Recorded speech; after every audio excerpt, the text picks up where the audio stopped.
स्वामी विवेकानंद को तालियां इसलिए मिली कि बाकी सब लेडीज एंड जेंटलमैन कह रहे थे। जब मैंने रिसर्च किया, मेरी लुई बर्क नाम की महिला ने 6 ग्रंथ लिखे स्वामी विवेकानंद की विदेश यात्राओं के। Swami Vivekananda in the West new discoveries इस नाम से। वो मेरी लुई बर्क ने शिकागो की उस धर्म सभा में उपस्थित जो श्रोतागण थे उसके प्रत्येक के साथ संपर्क किया, जो जीवित थे, जो जीवित नहीं थे उनके वंशजों के साथ, उनकी डायरिया खंगाली, उसके पूरे मिनट्स पढ़े।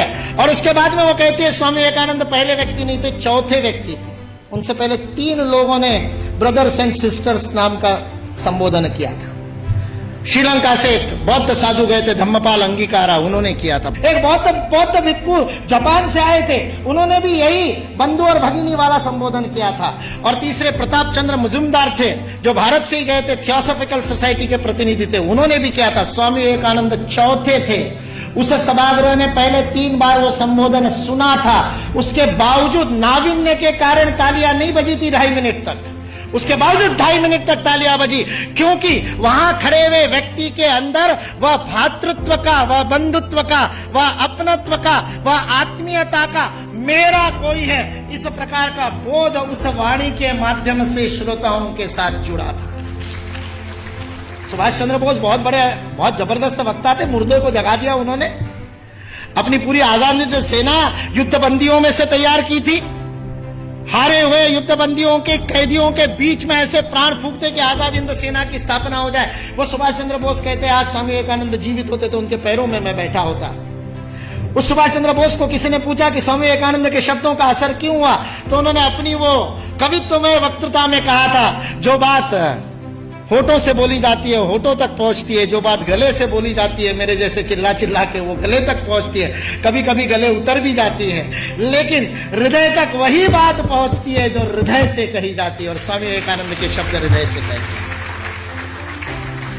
सारा 1.5 महीने का अपमान विष का प्राशन करने के बाद ये शिव वहां खड़ा होकर के कल्याण के मंत्र बोलता है और अमेरिका निवासियों को बहनों और भाइयों कह करके बोलता है, जिन अमेरिका वासियों ने उसको खाने के लिए नहीं दिया था, दर दर की ठोकरें खाने पर मजबूर कर दिया था, यू ब्लैक गेट आउट कह करके जिसका हर दरवाजे पर स्वागत हुआ था, 1.5 महीने तक अपमान सहने के बाद उस अपमान के विष को पी करके भारत का हिंदुत्व का सच्चा प्रतिनिधि जिसने गर्व से कहो हिंदू है, उस दिन 11 सितंबर को पहली बार बोला था कि मैं गर्व से कहता हूं कि उस हिंदुत्व का मैं प्रतिनिधि हूं। वह स्वामी विवेकानंद सच्चे अर्थ में प्रतिनिधित्व करता है और उस पूरे सभागार को ही नहीं, पूरी अमेरिका को अपने भातृत्व बोध से बोधित करता है। ये भारतीय संस्कृति की वैश्विक अवदान है, वसुधैव कुटुंबकम का भाव है। हमारे यहां किसी भी सामूहिक गतिविधि का सर्वोच्च आदर्श परिवार है। यदि आप अपने संस्था में परिवार का भाव स्थापित नहीं कर सके तो उस संस्था का नेतृत्व करने का आपको अधिकार नहीं है। यह भारत का बोध है। मैं कहता हूं ये कुछ नहीं बिगाड़ सकते, ये विकृति फैलाने वाले कुछ नहीं बिगाड़ सकते, क्योंकि इस देश का समाज जीवंत समाज, और जो शरीर जीवंत होता है उसके नाक में धूल का कण जाता है तो छींक मार करके भगा देता है। भारत ने भी छींक मार दी तो भाग गए बेचारे, कहां जाएंगे। और आज जिस बात के ऊपर हंसते थे उन सारी बातों को स्वीकार करने के लिए विश्व मजबूर है, विवश है। एंगस मेडिसन नाम के एक अर्थशास्त्री को काम दिया गया सन 2000 में।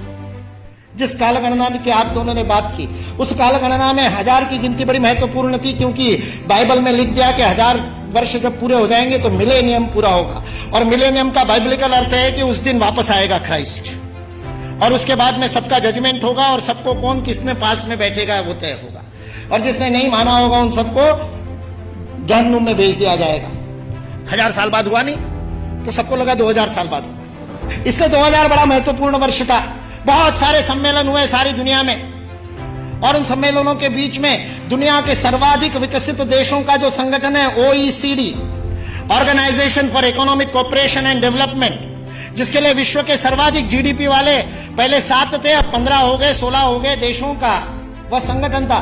उस OECD ने सन 2000 में एंगस मेडिसन नाम के अर्थशास्त्री को यह काम दिया कि वो विश्व का आर्थिक इतिहास लिखे। और चूंकि उनकी गणना, उनकी हिस्ट्री 0 ईस्वी से शुरू होती है, तो एंगस मेडिसन को भी काम दिया 0 ईस्वी से 2000 ईस्वी तक 2000 वर्ष का आर्थिक इतिहास लिख दीजिए। उस पुस्तक का नाम है economic history of the world millennial perspective by Angus medicine.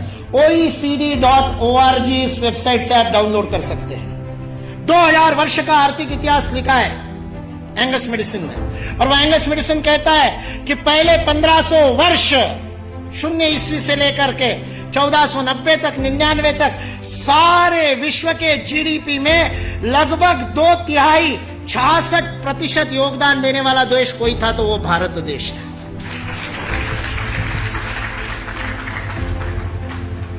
मैं सोच रहा था, इतिहास का मैं विद्यार्थी हूं, आपके जैसा इतना अध्ययन तो नहीं किया, लेकिन मैं सोच रहा था ये 1500 से क्या संबंध है। तो पता चला वास्को दी गामा 1498 में आया था। और मतलब उसने भारत को खोजा, ऐसा हम लोग भी लिखते हैं, तो उससे पहले कोई गुम हो गया होगा।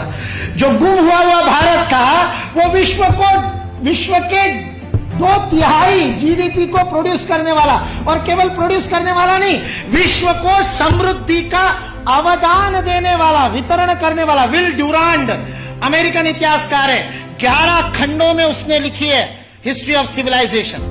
वह विल ड्यूरांड लिखता है सारे विश्व को संपदा का वितरण करने वाला कोई देश होगा तो वह देश भारत देश है। वितरण शब्द प्रयोग किया है, लेन देन नहीं, वितरण करने वाला देश। सारे दुनिया में हमारे व्यापारी जाते थे।